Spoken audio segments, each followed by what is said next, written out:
रासायनिक क्रिया कैसी होती है? भौतिक रासायनिक क्रिया होती है। इस बात को नोट करो नीचे,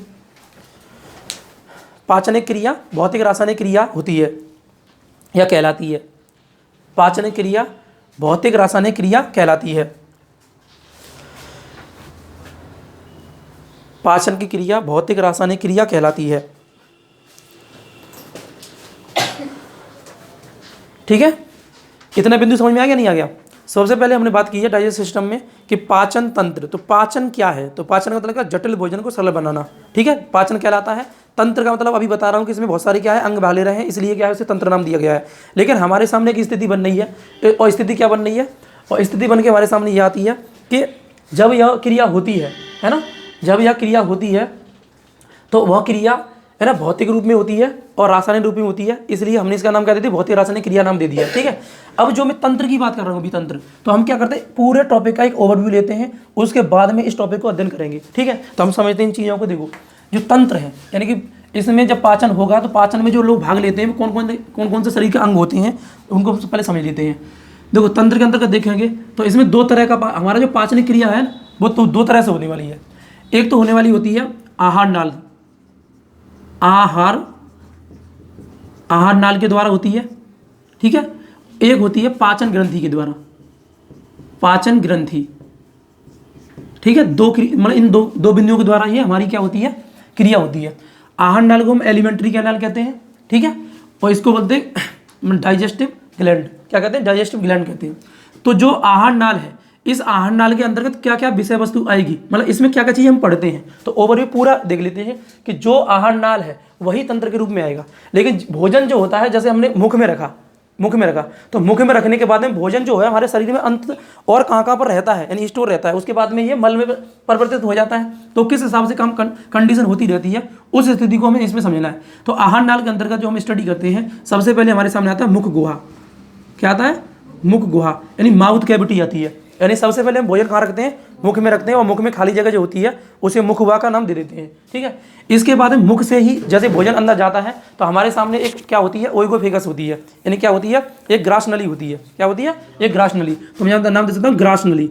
उसके बाद में जो हम अध्ययन करने वाले हैं इसके मुख गुहा के बाद में उसे करें ग्रास नली। यानी भोजन मुख में जब हमने चबा करके उसे अंदर भेजते हैं तो किस पाइप के द्वारा अंदर जाता है? आहार, यानी कि किसके अंदर जाता है? ग्रास नली के द्वारा अंदर जाता है, ओइगोफेगस के अंदर, ओइगोफेगस के द्वारा अंदर जाता है। इसके बाद में हमारे सामने आता है आमाशय। क्या आता है? आमाशय, यानी एस्टोमक, यानी ग्रास नली जो होती है वो जुड़ी हुई होती है किससे? आमाशय से। तो उसके बाद में हमारा जो भोजन है वो कहाँ पर स्टोर हो जाता है? आमाशय में स्टोर हो जाता है। और आमाशय के बाद में यह हमारा जो भोजन होता है वो छोटी आंत में जाता है। किस में जाता है? छोटी आंत में, है ना, स्मॉल इंटेस्टाइन में जाकर के ये वहाँ पर क्या होता है? उसका पाचन होता है। और उसके बाद में हमारा भोजन जो होता है वो बड़ी आंत में जाता है। किस में जाता है? बड़ी आंत में जाता है। और उसके बाद हमारा भोजन क्या होता है? रेक्टम में चला जाता है। कहाँ चला जाता है? रेक्टम में चला जाता है। ठीक है, मतलब मलाशय में। कहाँ चला जाता है? मलाशय में चला जाता है। और उसके बाद में जो हमारा भोजन है वो कहाँ चला जाता है? तो वो चला जाता है एनस में। कहाँ चला जाता है? एनस में। ठीक है, एनस को बोलते हैं गुदा, गुदा में। यानी कि हम देखें कि हमारा जो भोजन है हमने मुख से प्रारंभ किया है, और जहाँ तक मतलब हमारा जो एनस है वहाँ तक की जो पूरी जो एक मतलब पाइप है, कहीं ना कहीं देखा जाए तो कंप्लीटली पाइप होता है, और इस पाइप का ही पूरा नाम क्या है? आहार नाल है। तो इसमें देखो अलग अलग, अगर हम अध्ययन करने की बात करें तो इसमें देखा जाए तो अलग अलग से आए सब अंग हैं, अलग अलग, एक दूसरे सब अलग अलग हैं। तो इनका क्या तंत्र बना हुआ है, और तंत्र जो है किसका है? पाचन का। क्या है? पाचन का। तो ये सभी जो है क्या करते हैं? इसमें भाग लेते हैं। लेकिन जैसे ही भोजन हमारा इसमें रखते हैं हम, तो रखने के बाद में कुछ क्या होती हैं? ग्लैंड होती हैं जो क्या करती हैं? कुछ ना कुछ एंजाइम या हार्मोन को रिलीज करती हैं। तो जब एंजाइम और हार्मोन को रिलीज कर रही होंगी तो एंजाइम और हार्मोन जो होते हैं वही क्या करते हैं? हमारे भोजन में से, यानी पाचन जो होता है वो मतलब कंप्लीट कराते हैं। तो हम क्या करते हैं? इसी में हम समझते हैं इस चीज़ को कि जो पाचन ग्रंथि होती है वो कौन कौन सी हम इसके अंदर पढ़ने वाले हैं। तो एक तो हमारे सामने पढ़ने वाले लार ग्रंथि। सबसे पहले शुरुआत में हम क्या पढ़ेंगे? लार ग्रंथि। जो लार ग्रंथि जब होगी तो ही पाचन की क्रिया स्टार्ट होती है। मैं आपसे बोलूँ, मुख में अगर हमने भोजन रख लिया है तो मुख में भोजन रखने के बाद में लार ग्रंथि क्या होती है? मतलब लार रिलीज करा देती है मुख में। उसके बाद में क्या होता है? पाचन की क्रिया स्टार्ट हो जाती है। उसके बाद में जो हमारा दूसरा इसमें सेकंड बिंदु रहेगा वो क्या रहेगा? वो हमारे सामने रहेगा जठर ग्रंथि। क्या रहेगा? जठर ग्रंथि। ठीक है, दूसरा बिंदु हम क्या पढ़ने वाले हैं? इसमें जठर ग्रंथि पढ़ने वाले। और तीसरा जो हमारे सामने रहता है इसमें वो पढ़ने वाले पित्ताशय। क्या पढ़ने वाले? पित्ताशय। ठीक है, और चौथा बिंदु जो आपका रहेगा वो पढ़ने वाले अग्नाशय। क्या पढ़ने वाले? अग्नाशय। ठीक है, ये कुछ 4-5 हमारी ग्लैंड रहेंगी जिनको हम क्या करने वाले हैं? पढ़ने वाले हैं। ठीक है, तो इनके द्वारा देखो भोजन तुम इसमें रखोगे, भोजन तुम इसमें रखोगे और ये रिलीज होंगी, और रिलीज होने के बाद हम उस भोजन से, है ना, उस भोजन का वो पाचन करेंगे। तो पाचन करने के लिए हमें जरूरत किसकी होती है? पाचन ग्रंथियों की। और जो भोजन हमारा स्टोर रहता है, यानी कहाँ पर जा रहा है, तो वो कहाँ रहता है? आहार नाल में रहता है। तो कुल मिलाकर यह है कि इस टॉपिक का जो इंट्रोडक्शन है वो इस प्रकार से है। तो एक एक करके सबको हम अध्ययन करेंगे। पहले हम इसको अध्ययन करेंगे, फिर इसको पढ़ेंगे। मतलब इससे जुड़ा हुआ क्या है? ये जुड़ा हुआ है, तो इसको इसके साथ हम देख लेंगे। और इससे जुड़ा हुआ क्या है? ये जुड़ा हुआ है, तो इसके साथ में हम इसको देख लेंगे, मतलब आमाशय से इसको देख लेंगे। ठीक है, ऐसे करके एक दूसरे से कोरिलेट करने के बाद में हम इन चीज़ों का अध्ययन करने वाले हैं। और उसके बाद में आपको एक सामान्य जानकारी मिलने के बाद में आपको एक, है ना, जानकारी का आभास होगा। तो आप देखिए आराम से इसको अध्ययन करते हैं। इसे नोट करिए सबसे पहले। और तुमसे अगर पूछ ही ले कि आहार नाल की जो लंबाई है वो कितनी होती है, तो 32 फीट होती है। कितनी होती है? 32 फीट। ध्यान रखना, आहार नाल की लंबाई कितनी होती है? 32 फीट। लेकिन ग्रास नली जो होती है उसकी लंबाई 12 सेंटीमीटर होती है। ग्रास नली समझते हैं ना, ओइगोफेगस। ठीक है, अभी बताते हैं आगे ये सारी चीज़ें, तो आपको हमारा समझ में आएगी।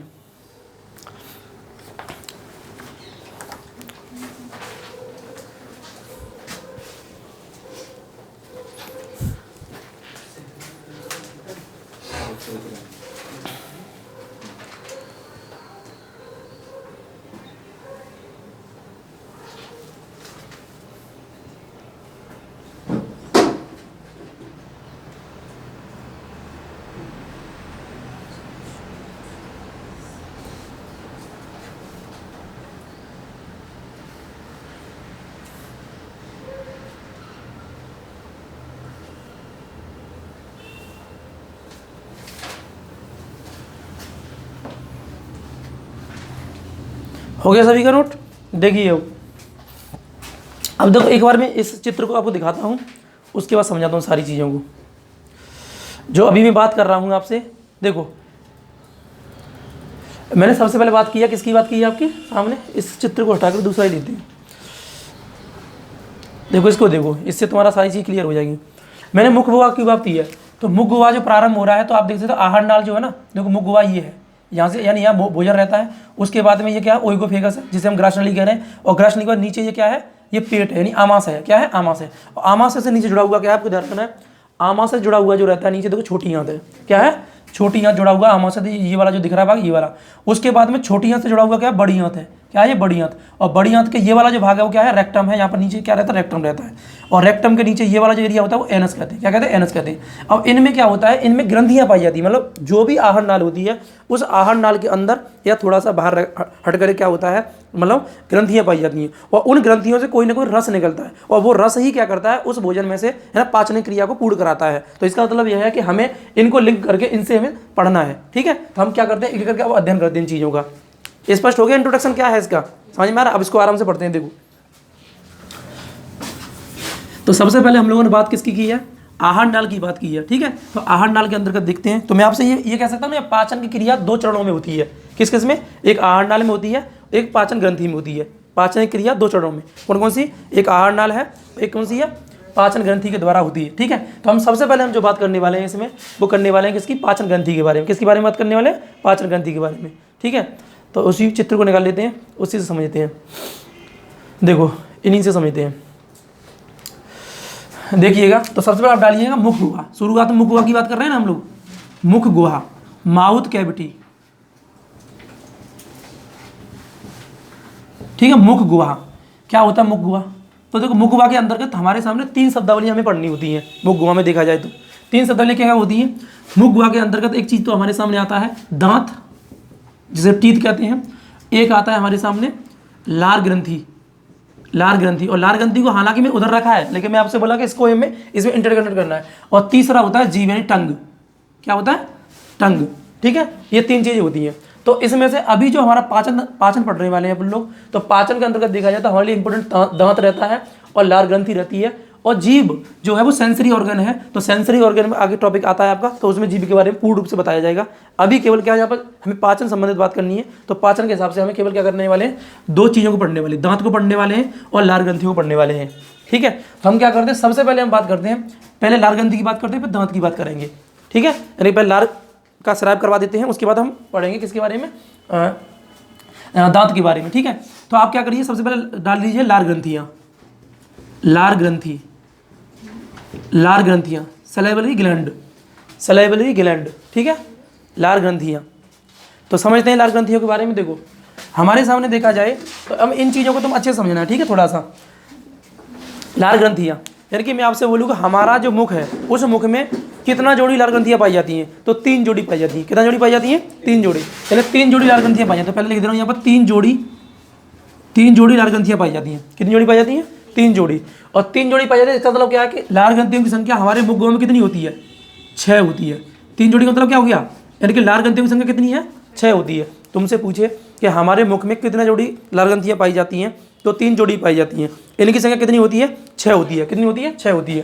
तो हम आगे इसी में हम बात करते हैं कि 6 होती है। तो हम क्या करते हैं, देखो यानी कि 3 तो इस तरफ होने वाली है और 3 इस तरफ होने वाली है। मैं आपसे बोलूँ कि ये हमारा ये एक तरफ का हमारा सिस्टम दिखाई दे रहा है, तो यहाँ पर ही कहीं गले में यहाँ पर ये यहाँ पर होती है इस तरफ, ठीक है। तो हम कह सकते हैं यहाँ पर 3 जोड़ी होती है, 3 हम लार ग्रंथियाँ मान लेते हैं, 3 लार ग्रंथियाँ होंगी, ठीक है। और चित्र में आपको दिखाऊंगा अभी 3D के अंतर्गत, तो वहाँ पर स्पष्टता और मिल जाएगी आपको, ठीक है।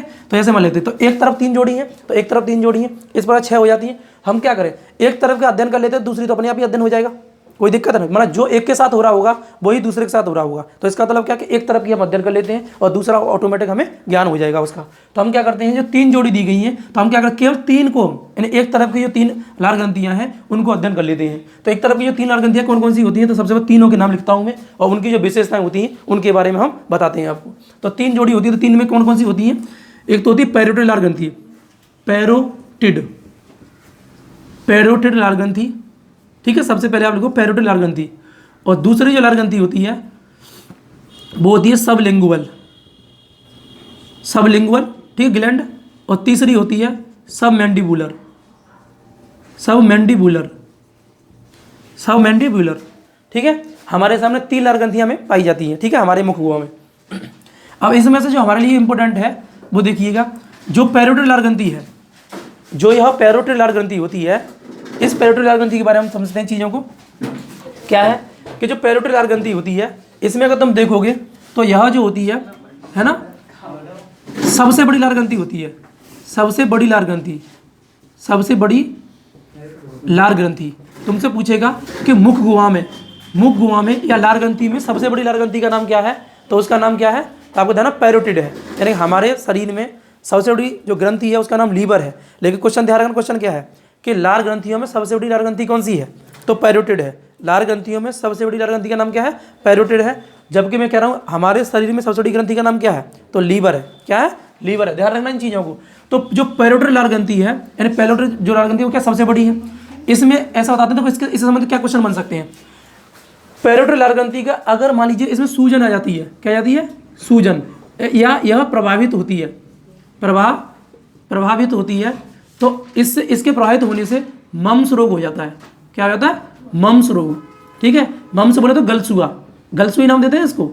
मम्स मतलब गलसुआ रोग हो जाता है। यानी कि किस ग्लैंड के प्रभावित होने से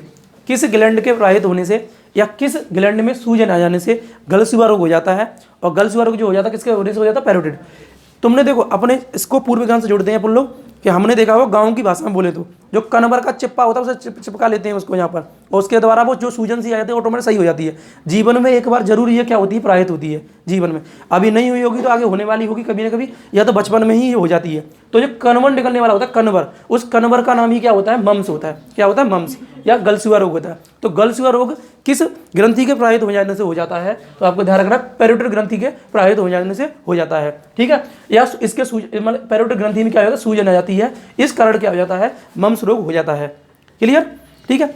दूसरी देखो, तीसरी बात इसमें क्या है, तीसरी बात जो हमें मिलती है इसमें, वो पैरोटिड ग्रंथि में ये पूछा जाता है कि जो स्नेक होता है, मतलब जो सर्प होता है, तो जो सांप होता है, उस सांप के जो जहर की पोटली होती है, जहर की पोटली, वो पैरोटिड ग्रंथि में ही होती है। यानी सांप के अंदर जो जहर की पोटली है, जहर की पोटली, तो जहर की पोटली जो होती है वो किस में होती है, तो वो पैरोटिड ग्रंथि में ही होती है। तो जो सपेरा होता है वो क्या कर देता है, उस पोटली को बाहर निकाल देता है। उसके बाद में उसमें जो जहर की जो संरचना होती है वो खत्म हो जाती है। तो उसके बाद में कोई उससे जो सांप होता है उससे कोई दिक्कत नहीं होती है। तो इजीली आपको ध्यान रखना है कि जो पैरोटिड ग्रंथि होती है वो क्या है, जहर की पोतली जो होती है सांप में, वो पैरोटिड ग्रंथि में होती है।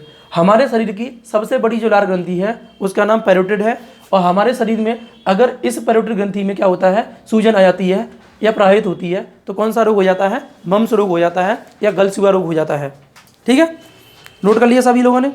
अगर कोई समस्या होती है तो आप आराम से क्वेश्चन पूछ सकते हैं, ठीक है, लेकिन अगर कोई समस्या नहीं तो इजीली आप पढ़ते चले जाइए, ठीक है। जो भी जिज्ञासाएं हैं, जिज्ञासा बनती हैं तभी क्वेश्चन मतलब पुट अप हो पाते हैं और तभी आपको चीज़ें समझ में आती हैं, ठीक है। तो आगे बढ़ते हैं। देखो दूसरी अब बात करते हैं जो सबलिंगुअल जो ग्रंथि हैं और सबमैंडिबुलर है, ठीक है। देखो इनसे कुछ ज़्यादा खास अपने में क्वेश्चन बनता नहीं है, केवल क्वेश्चन जो बना हुआ है पैरोटिड से बना हुआ है, तो पैरोटिड वाला मैंने आपको क्या कर दिया, यहाँ तो बढ़ा दिया है, ठीक है। बाकी जो शेष भाग है इनसे कुछ नहीं बनता है, इसलिए इनके बारे में नहीं जानेंगे। केवल आपको ये ध्यान रखना कि इनकी संख्या जो होती है या इनके जो नाम होते हैं मोटा मोटा आपको पता होना चाहिए। तो सब लिंगुअल है और सब मैंडिबुलर है। क्या है? सब लिंगुअल है और सब मैंडिबुलर है, और ये क्या है? पैरोटिड हो गया, ठीक है। अब इसमें क्या होता है, मैंने आपको बोला है कि लार ग्रंथि का काम क्या है। लार ग्रंथि का काम है लार का स्राव करना। क्या काम है? लार का स्राव करना। क्या काम हो सकता है? लार का स्राव करना होता है। तो जब लार का स्राव होता है तो मानव में देखो दो तरह से क्वेश्चन बनता है कि जो बच्चे होते हैं, बच्चों में लार का स्राव कितना लीटर होता है और वयस्कों में लार का स्राव कितना लीटर होता है। यानी लार ग्रंथियाँ ही लार का निर्माण करती हैं। तो हम यहाँ कह सकते हैं कि जो वयस्क होते हैं, वयस्क में जो लार का स्राव होता है वो 1.5 लीटर होता है। यानी एक दिन में कितना होता है? 1.5 लीटर होता है। और जो बच्चे होते हैं और बच्चों में जो लार का स्राव होता है वो कितना होता है? 2 लीटर होता है। कितना होता है? 2 लीटर होता है। बच्चों में लार का स्राव 2 लीटर होता है और जो वयस्क हैं उनमें कितना होता है? 1.5 लीटर होता है। अब बच्चों में ज़्यादा क्यों होता है और वयस्कों में कम क्यों होता है, इसके बारे में हम आगे चर्चा कर रहे हैं क्योंकि ज़रूरी भी है, ठीक है। क्या चीज़ होती है?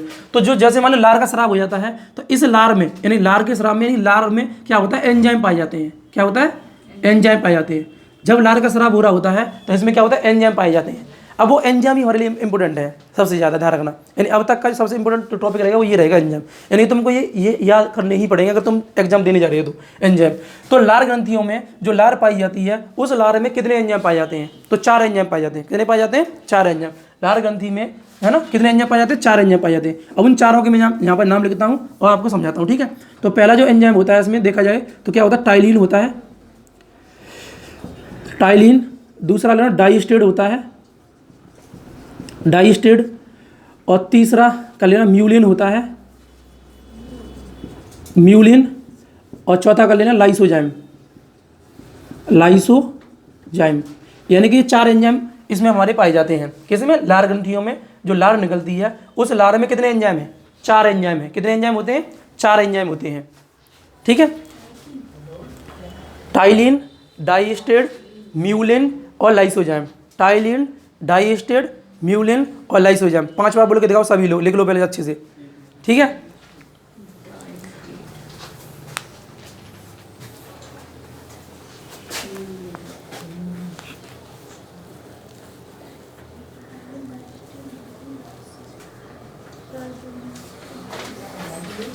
टाइलिन, डाइस्टेड, म्यूलिन और लाइसोजाइम, ठीक है। 4 एंजाइम पाए, चारों ही इंपॉर्टेंट है। कैसे याद करने में आपको याद कराने का तरीका बताऊंगा अभी, ठीक है। इजीली आपको है ना ध्यान रखना है। आपको ये मान लो कि ये सब्जेक्ट है ना बहुत प्यारा सब्जेक्ट है। अगर तुम इसको थोड़ा दिल लगा के पढ़ोगे ना तो इजीली का सबसे इजी सब्जेक्ट लगता है मुझे। ये मान लो कि हमसे जुड़ा हुआ सब्जेक्ट है और हमको अपने ही बारे में जानकारी नहीं है तो क्या फायदा रहेगा, ठीक है। इस आधार पर क्या है थोड़ा सा इजीली पड़ेगा ये, ठीक है। कैसे याद करोगे उसको समझो पहले। देखो टाइलिन मतलब क्या है, शुरुआत में देखो टाइलिन में टी है और डी है, उसका एम है, उसका एल है। TDML क्या है? TDML। लार में क्या है? TDML है। क्या है? TDML। T for ptyalin, D for diastase, M for mucin और L फॉर लाइसोजाइम। क्या है? L for lysozyme. समझ में आ रहा नहीं आ रहा? यानी कि हमारे सामने 3 स्थिति होती हैं और 3 स्थिति का ध्यान रखना, टाइलिन, डाइस्टेड, म्यूलिन और लाइसोजाइम, ठीक है। यानी कि ये 3 मतलब TDML। क्या है? TDML। क्या है? TDML। अब एक बार बोल के दिखाओ जो जितनी भी एंजाइम है वो।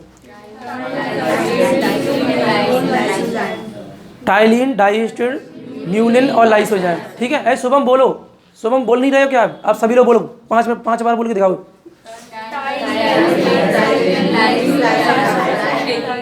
सभी लोग बोलो भाई, 5 बार बोल के दिखाओ। 5 बार का नहीं समझ में आता है।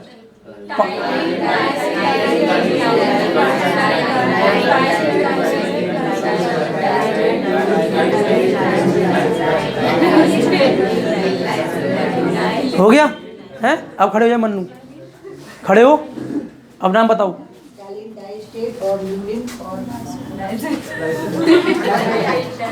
क्या होता है? लाइसोजाइम होता है, ठीक है। टाइलिन, डाइस्टेड, म्यूलिन और लाइसोजाइम। टाइलिन, डाइस्टेड, म्यूलिन और लाइसोजाइम। टाइलिन, डाइस्टेड, म्यूलिन और लाइसोजाइम। झटके से बोल के दिखाओ। टाइलिन, डाइस्टेड, म्यूलिन और लाइसोजाइम। TDML। क्या है? TDML। क्या है? TDML। क्या है? TDML, ठीक है, क्लियर है ना, आराम से याद हो जाएगा। तो समझो आप बराबर काम करोगे इसलिए याद हो जाए, बहुत ईजी पड़ता है ये, लेकिन थोड़ा सा वर्क करेंगे तो याद हो जाता है, ठीक है। जब बोलने के लिए कहा जाए तो सभी लोग बोला करो, एकदम अपने ऐसा मत सोचा कर हम तो बड़े हैं हम क्या बोलेंगे, अरे बड़े नहीं है भाई, पागल बनना पड़ेगा, पागल बनना पड़ेगा, तब तक कोई चीज़ याद कर पाओगे नहीं, याद ही नहीं कर पाओगे, ठीक है। अगर जब गुफ्तगू करते रहोगे तो कोई कुछ नहीं हो पाएगा। आगे समझते हैं, देखो मैं 4 एंजाइम की बात किए हुए हैं, तो 4 एंजाइम जो हैं कौन कौन से हैं, तो टाइलिन है, डाइस्टेड है। तो जो टाइलिन एंजाइम होता है, टाइलिन और जो डाइस्टेड एंजाइम होता है, टाइलिन और डाइस्टेड एंजाइम जो होता है, ये दोनों एंजाइम जो होते हैं हमारे लार ग्रंथियों में सर्वाधिक पाए जाते हैं। मैं आपसे बोलूँ सर्वाधिक मात्रा में कौन सा एंजाइम पाया जाता है इन चारों में से, तो सर्वाधिक मात्रा में पाया जाता है ये टाइलिन। तो लिख लो सर्वाधिक मात्रा में, है ना, सर्वाधिक मात्रा में कौन सा एंजाइम पाया जाता है, तो देखना टाइलिन पाया जाता है। सर्वाधिक मात्रा में कौन सा एंजाइम पाया जाता है, तो टाइलिन पाया जाता है। सर्वाधिक मात्रा में कौन सा एंजाइम पाया जाता है, तो टाइलिन पाया जाता है, ठीक है। और दूसरे नंबर कौन पाया जाता है, सेकंड सर्वाधिक मात्रा में, तो डाइस्टेड। सेकंड सर्वाधिक मात्रा में कौन सा पाया जाता है, तो ध्यान रखना डाइस्टेड पाया जाता है। सेकंड सर्वाधिक मात्रा कौन सा पाया जाता है, डाइस्टेड पाया जाता है। और तीसरा म्यूलिन और चौथा लाइसोजाइम, तीसरा म्यूलिन और चौथा लाइसोजाइम। तो हम समझते हैं इन जो ये एंजाइम है इनका काम क्या है, वर्क क्या करते हैं ये लोग, या क्या वर्क होता है इनका, तो इनका जो वर्क होता है उसको समझते हैं। सर्वाधिक मात्रा में क्लियर हो गया ना। अब देखो आगे समझते हैं वर्क क्या है इनका। तो जो टाइलिन होता है और डाइस्टेड दोनों का वर्क एक ही है, दोनों का वर्क कहीं ना कहीं जगह एक ही है। क्या वर्क है इनका, जो स्टार्च होता है, जो क्या है स्टार्च या मंड कहते हैं, मंड का पाचन करता है। स्टार्च या मंड का पाचन कौन करता है, तो ध्यान रखना है कौन करता है, टाइलिन और डाइस्टेड करता है।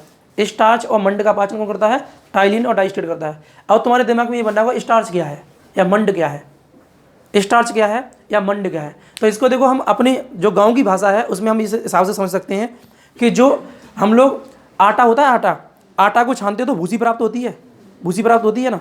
तो आटा और मैदा दो चीज़ देते हूँ, आटा और मैदा। ये तो मैदा की बनी हुई रोटी जल्दी पच जाती है कि आटे की बनी हुई रोटी जल्दी पच जाती है, आटे की बनी हुई। तो इसका रीजन क्या है, मतलब उसमें चोकर होना जरूरी है। मतलब चोकर को ही बोलते हैं मंड या स्टार्च। मतलब यह है कि जो सरसों में खल होती है, सरसों से जब परवाते हैं तो खल होती है, तो खल जो होती है वो एक्चुअल में क्या है, वो चोकर होती है। चोकर मतलब क्या होती है, स्टार्च होती है। क्या होती है, स्टार्च। तो हम कहते हैं अनाज का जो भाई खोल होता है, अनाज का जो भाई आवरण होता है, जिसे छिलका कहते हैं। क्या कहते हैं, छिलका। उस छिलका का नाम ही स्टार्च या मंड होता है। उस छिलका नाम ही क्या होता है, स्टार्च या मंड होता है। तो जब कभी भी हम आटे की बनी हुई रोटी खाते हैं या मैदा की बनी हुई रोटी खाते हैं तो मैदा में क्या होता है, स्टार्च कम पाया जाता है, इसलिए पाचन जो होता है वो देरी से होता है। जबकि मैं आपसे बोलूँ आटा में क्या होता है, स्टार्च ज़्यादा पाया जाता है, इसलिए क्या होता है, हमारा जो पाचन है वो जल्दी हो जाता है। समझ में आ रहा नहीं आ रहा है। तो मतलब क्या है कि जो अनाज है, अनाज का जो छिलका होता है, क्या अनाज का छिलका, उस छिलका का नाम ही क्या है, उस छिलका का नाम ही मंड है या स्टार्च है। ध्यान रखना, अनाज का जो छिलका होता है ना, उसका जो नाम है वो क्या है, उसका नाम ही स्टार्च या मंड है।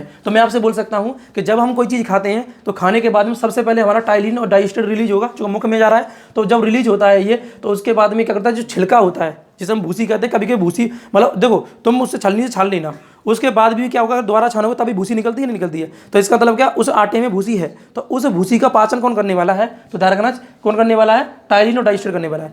दूसरा देखो, सेब खाते हैं, सेब, तो सेब का जो छिलका होता है, तो सेब का छिलका भी क्या है, स्टार्च या मंड के अंतर्गत ही आता है। तीसरा देखो, तो मतलब कैप्सूल होता है, जो मतलब दवाई वाला कैप्सूल होता है, उस कैप्सूल का जो कवर होता है, कवर किसका बना होता है, स्टार्च का बना होता है। किसका बना होता है, स्टार्च का। और उस स्टार्च का पाचन कौन कर देता है, तो टाइलिन और डाइस्टेड कर देता है। कौन कर देता है, टाइलिन और डाइस्टेड कर देता है। समझ में आ रहा नहीं आ रहा है, कोई दिक्कत किसी को नहीं है ना, आगे बढ़े अब। ठीक है, देखो तीसरी कंडीशन क्या है, तीसरी कंडीशन के अंतर्गत देखते हैं हम लोग। तो हमारे सामने आता है, यानी तीसरा जो रहता है म्यूलिन रहता है। क्या रहता है, म्यूलिन, म्यूलिन। ठीक है, तीसरा जो हमारे सामने कौन सा है, म्यूलिन है। क्या है, म्यूलिन। ठीक है, तो म्यूलिन की अगर बात करें अपन लोग, तो म्यूलिन के अंतर्गत देखा जाए तो क्या है, देखो जो अब इसमें देखो म्यूलिन के अंतर्गत देखा जाए तो जब भोजन हम खाते हैं तो भोजन खाने के बाद में क्या होता है, उस भोजन की जो लुगदी बन जाती है, मैं आपसे लोग भोजन चिपचिपा बन जाता है। तो चिपचिपा बनाने का काम कौन करता है, म्यूलिन करता है। कौन करता है, म्यूलिन। तो कह सकते हैं भोजन को चिपचिपा बनाता है, चिपचिपा, भोजन को चिपचिपा, है ना, यानी हुमड़ देता है। एक दूसरे में क्या करते हैं, जो भी हम खाते हैं एकदम दनादन चलाते रहते हैं उसको, अपना जो भी मतलब मशीन वाला प्रोसेसिंग है वो, ठीक है, तो उससे क्या होता है, चिपचिपा हो जाता है। और कुछ व्यक्ति तो आलस होता है, किसी किसी व्यक्ति को आलसी व्यक्ति तो खाना को रखेगा तक नहीं, वो सीधे निकल जाता है, मतलब दांत को नहीं चलाएगा। उसके बाद में क्या होता है, म्यूलिन मिल नहीं पाएगा उसमें, और जब भोजन में म्यूलिन मिल नहीं पाएगा तो उसका झटका, मतलब ये जो उसने निगला है वो निगला हुआ क्या होगा, वही को फेंक से अटक जाएगा। अब झटका लेगा, अटक गया भोजन मेरा, क्या होगा, अटक गया। तो पानी पी लेते, नहीं पी लेते, तो पानी में पीने के बाद क्या होता है, उसमें पुश कर देते हैं, उसके बाद में वो नीचे आमाशय में चला जाता है भोजन। तो कभी कभी क्या होता है, आपको ध्यान रखना है, ज़्यादातर हम क्या करते हैं कि जब हम भोजन खाते हैं तो भोजन जब करते समय क्या होता है, हम पानी साथ में रखते हैं, जबकि हमें ध्यान रखना है कि जब भी हम भोजन करें तो उसको अच्छे से चबाएं और चबाने के बाद हम क्या करें, उस म्यूलिन को मिला लें। क्या कर लें, म्यूलिन को मिला दें, और दूसरा म्यूलिन को मिला देंगे तो इजीली क्या। और तीसरा देखो ये कंडीशन भी है, टाइलिन और डाइस्टेट भी अच्छे से मिल जाएगा, और मिल जाएगा तो क्या है, जो आपका चोकर है वो इजीली यहीं पच जाएगा। लेकिन क्या करते हैं हम लोग, ज़्यादा रखते हैं और सीधे अंदर पहुँचा देते हैं, यानी कि ज़्यादा कितना 3 सेकंड 4 सेकंड, और कोई व्यक्ति ज़्यादा मतलब ठीक ठाक वाला 10 सेकंड तक रखता है, और 10 सेकंड तक रखना चाहिए कम से कम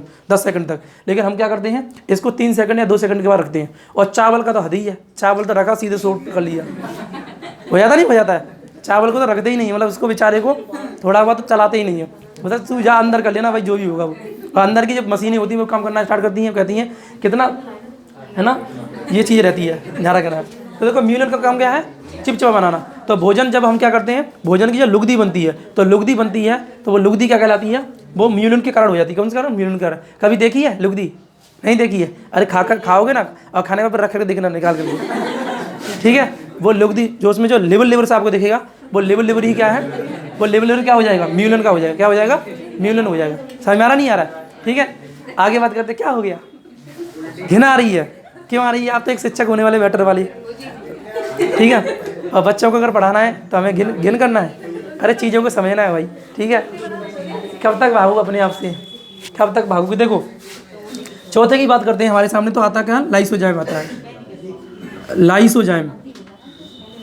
लाइसोजाइम अगर मान लो भारत सरकार ने या उत्तर प्रदेश सरकार ने पता क्या कर दिया, ये कंडीशन दे दी कि आप हमें म्यूलिन करके दिखाओ, म्यूलिन में भोजन मिला करके दिखाओ, तो आपको टीचर बना दिया जाएगा। तो क्या करोगे आप, तुरंत, अरे तुरंत। और जो मुँह है ना, माउथ, जो फेस है वो 6 तरह का नहीं होना चाहिए, है ना। तो लेकर दिखाओ तो तुरंत निकाल दिखा, देखो ये देखो मैंने खाया है, उसके बाद देखो ये लुगदी बन गई है। और अब इसकी उंगली करके भी दिखाओ, उंगली करके भी दिखाओ, ठीक है। मतलब कहने की जगह है तो मतलब है ना, एक प्रलोभन होना चाहिए, प्रलोभन। तभी तो लोग क्या करते हैं, उद्देश्य तुम्हें दिख रहा होगा ये चीज़ है तो कर लिए, तो क्या दिक्कत है, क्या फर्क पड़ रहा है। और मान लो वहीं पर मतलब बकोर दे तो, ठीक है, तो वो हो जाएगा। नेक्स्ट देखते हैं, देखो लाइसोजाइम की बात करते हैं। लाइसोजाइम की क्या हो गया, लाइसोजाइम की इनको लगने लगा। चलो देखो लाइसोजाइम की बात करते हैं। जो लाइसोजाइम होता है, ये लाइसोजाइम क्या करता है, जो हमारा भोजन होता है उस भोजन में कहीं ना कहीं देखा है बैक्टीरिया वायरस होते हैं। मतलब तुम कितना भी शुद्ध भोजन करना, लेकिन फिर भी क्या बाहर रखा हुआ है, तो बाहर क्या हमारी चारों वातावरण में क्या है, यानी बैक्टीरिया और वायरस वगैरह पाए ही जाते हैं। या मैं आपसे ये कहूँगा, रखा हुआ भोजन होता है उसमें बैक्टीरिया वायरस पाए ही जाते हैं, ठीक है। या हम ऐसे कह सकते हैं कि हमारा कभी कभी क्या करते हैं, हम लोग साबुन से हाथ नहीं धोते हैं, और इसलिए का वैसे सामान्य हाथ धो करके पानी से, उसके बाद हम तुरंत भोजन करना स्टार्ट कर देते हैं। तो जब भोजन स्टार्ट करते हैं तो उसमें क्या होता है, हमारे हाथों में क्या होता है, बहुत सारे जर्म्स लगे हुए होते हैं। क्या होते हैं, जर्म्स लगे हुए होते हैं। तो वो जर्म्स लगे हुए होते हैं, उनको मारता कौन है, तो यही मारता है लाइसोजाइम। मतलब मैं आपसे ये कहूँ कि हमारी बॉडी का सैनिटाइजर कौन है, तो लाइसोजाइम है। कौन है, लाइसोजाइम। यानी भोजन में उपस्थित जो जर्म्स होते हैं उनको क्लीन कौन कर देता है, तो लाइसोजाइम करता है। कौन कर देता है, लाइसोजाइम करता है। तो हम यहाँ कह सकते हैं यानी कीटाणुओं को मारता है। क्या करता है, कीटाणुओं को, यानी भोजन में उपस्थित कीटाणुओं को मारने का काम कौन करता है, लाइसोजाइम करता है। कौन करता है, लाइसोजाइम। भोजन में उपस्थित कीटाणुओं को मारता है, भोजन में उपस्थित कीटाणुओं को मारता है। इसकी कंपेरिजन तुम सैनिटाइजर से कर सकते हो, ठीक है। 99% जर्म से खत्म करता है ये। तो इसका मतलब क्या है, इसका मतलब क्या है कि जब हम सुबह जगते हैं तो जगने के बाद में जो हमारे मुख में लार भरी हुई होती है या जो रहता है, तो हम क्या करते हैं उसको मतलब मुँह से साफ करके मतलब बाहर फेंक देते हैं उसको। तो बाहर फेंकना चाहिए या नहीं फेंकना चाहिए, नहीं फेंकना चाहिए, क्योंकि जो आपका सैनिटाइजर था अंदर साफ सफाई करता, उससे पहले तो हमने बाहर निकाल दिया है, तो इससे क्या है आपको नुकसान हुआ है। यानी कि जो आपकी लार है वो बहुत ज़्यादा इंपॉर्टेंट है। क्या है, लार बहुत इंपॉर्टेंट है। यानी वो लार जो होती है उससे बहुत सारी चीज़ें सही हो जाती हैं, ध्यान रखना है। समझ में आ रहा, नहीं आ रहा है।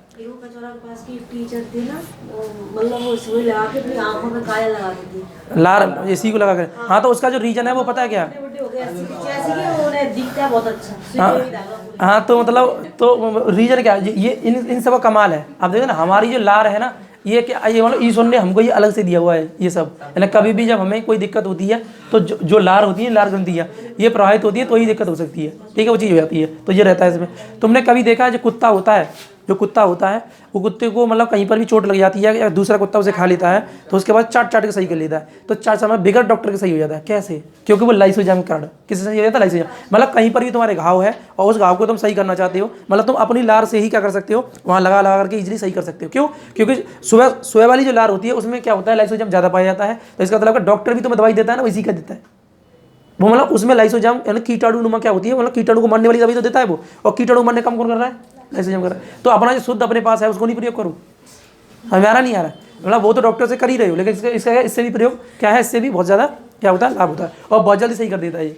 समझ में आ रहा नहीं आ रहा? तो लाइसोजाइम, म्यूलिन, डाइस्टेड और टाइलिन, समझ में आ गया ना। तो पाचन का काम करते हैं और ये कहाँ पाए जाते हैं? मुख गुहा में पाए जाते हैं। और मुख गुहा जो है वो आहार नाल का हिस्सा है। किसका हिस्सा है? आहार नाल का हिस्सा है, जो कि इंट्रोडक्शन के अंतर्गत हमने इस टॉपिक वो शुरुआत में आपको बताया है। समझ में आया कि नहीं आया? कोई दिक्कत किसी को? ठीक है, तो एक बार पूरा रिकॉल करो फिर आगे चलते हैं। ठीक है, एक बार रिकॉल करिए सबको, ठीक है, उसके बाद आगे चलते हैं।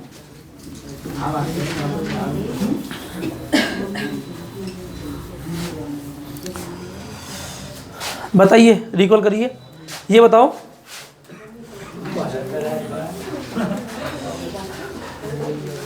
पाचन क्या है? जटिल भोजन को सरल बनाने की क्रिया को पाचन कहते हैं। क्या है? जटिल भोजन को सरल बनाने की क्रिया को पाचन कहते हैं। ठीक है, पाचन की क्रिया कैसी होती है? भौतिक रासायनिक क्रिया होती है। पाचन क्रिया कैसी होती है? भौतिक रासायनिक क्रिया होती है। पाचन क्रिया में भौतिक रासायनिक क्रिया हमने इसे नाम दे दिया। जब तंत्र की बात करते हैं, पाचन तंत्र, तो तंत्र में क्या होता है, बहुत सारे अंग भाग लेते हैं, इसलिए अंगों का समूह के रूप में लेकर के तंत्र का नाम दे देते हैं। जिसके अंतर्गत सबसे पहला हमने अंग पढ़ा है, उस अंग का नाम क्या है? तो हमने पढ़ा है यानी कि माउथ कैविटी है। क्या है? माउथ कैविटी है। तो माउथ कैविटी के अंतर्गत क्या क्या चीज़ पाई जाती है? एक तो लार ग्रंथि पाई जाती है, दांत पाए जाते हैं और टंग पाई जाती है। ठीक है, 3 चीज़ें पाई जाती है। ठीक है, जिसमें से हमने अभी अध्ययन किया है किसका? लार ग्रंथि का। किसका किया? लार ग्रंथि का। भोजन जैसे ही हमारे मुख में जाता है तो मुख में जाने के तुरंत बाद में क्या होता है? लार स्रावित हो जाती है। ठीक है, तो मैं आपसे बोलूँ लार का जो स्राव होता है वो कहाँ से होता है? लार ग्रंथियों से हो रहा है। ठीक है, जो वयस्क मानव होता है यानी वयस्क जो है व्यक्ति, उसमें कितना लार शराब होता है? 1.5 लीटर। और जो बच्चा होता है उसमें कितना होता है? 2 लीटर। तो बच्चे में 2 लीटर लार जो शराब होता है वो क्यों होता है? क्योंकि बच्चे के पास में क्या होता है, वो खेलता रहता है उल्टा सीधा, उसके बाद वो इतना साफ सफाई नहीं रख पाता है। तो ईश्वर ने उसको अलग से ही दिया हुआ है आधा लीटर फालतू, कि भाई तू कहीं पर भी खेल, लेकिन क्या है, कोई दिक्कत नहीं होने वाली, ईजिली अपने आप सही हो जाएगा। सही मारा नहीं? 1.5 लीटर। तभी तो उसका जो बुलबुला टपकता रहता है, बुलबुला बना कर है ना, लार टपकती रहती है ना।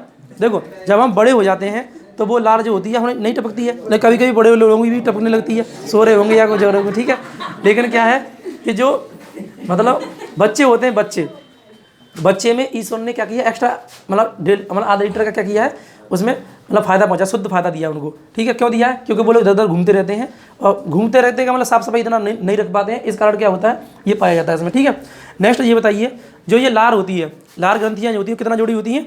3 जोड़ी होती है। और इनकी संख्या कितनी होती है? 6 जोड़ी होती है। कितनी होती है? 6 जोड़ी होती है। जो लार ग्रंथियों की संख्या 3 जोड़ी होती है, तो हम क्या करते हैं, 3 के हिसाब से हम अध्ययन करते हैं। एक तरफ 3 होती हैं और एक तरफ 3 होती हैं, तो एक तरफ का हमने अध्ययन किया, बाकी के साथ में दूसरे के साथ में हो ही रहा होगा। ठीक है, तो तीनों के नाम बताइए। पैरोटिड लार ग्रंथि है, सबलिंगुअल है और सबमैंडिबुलर है। क्या है? पैरोटिड और सबलिंगुअल और सबमैंडिबुलर। जो पैरोटिड ग्रंथि होती है वो क्या है? सबसे बड़ी ग्रंथि है। पैरोटिड ग्रंथि क्या है? सबसे बड़ी ग्रंथि है। और पैरोटिड ग्रंथि के प्रभावित होने से कौन सा रोग हो जाता है? गलसुआ रोग हो जाता है। और मैं आपसे बात करूं, जो मतलब जहर में पोटली जो होती है वो मतलब कौन सी ग्रंथि होती है? पैरोटिड होती है। कौन सी होती है? पैरोटिड होती है। ठीक है, अब इन तीनों ग्रंथियों से कुछ लार निकलती है और इस लार में क्या होता है? एंजाइम पाए जाते हैं। तो हमारे लार ग्रंथियों में कुल कितने एंजाइम पाए जाते हैं? 4 एंजाइम पाए जाते हैं। 4 एंजाइम के नाम बताइए।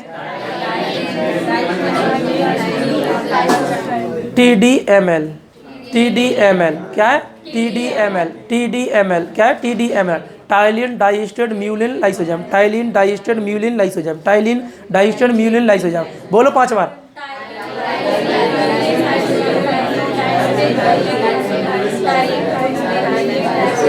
ठीक है, याद हो जाएगा, मतलब प्रयास करके देखो, याद हो जाएगा। जितना ज़्यादा अभ्यास करोगे उतना ही तुमको याद होगा।